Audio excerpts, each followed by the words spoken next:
July 20th, 1969, a date that will forever be etched in the annals of human history.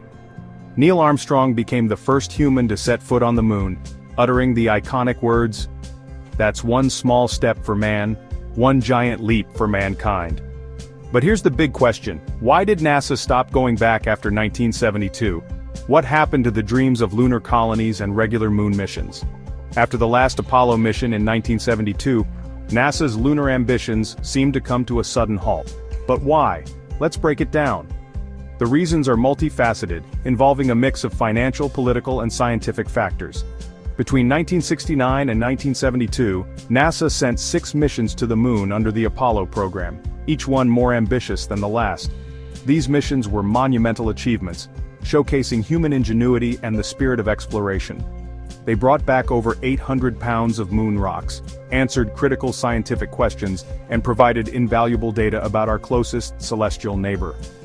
The Apollo missions inspired the world, igniting imaginations and fostering a generation of scientists, engineers, and dreamers. So why not keep going, right? Well, here's the thing.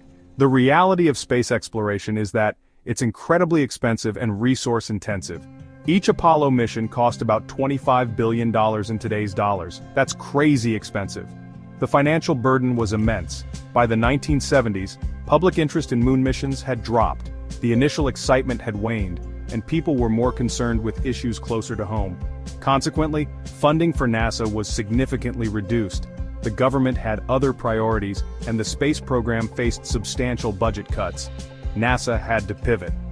With limited resources, they needed to focus on projects that could yield more immediate and practical benefits.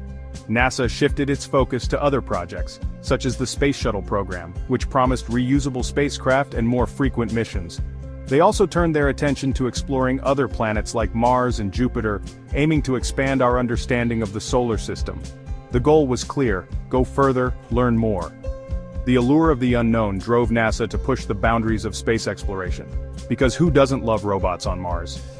These missions captured the public's imagination in new ways, showcasing the potential for future human exploration. But here's the good news: we're going back. The dream of returning to the moon is alive and well. NASA's Artemis program plans to land the first woman and the next man on the moon by 2025. This marks a new era of lunar exploration, and this time we're building a base to stay longer.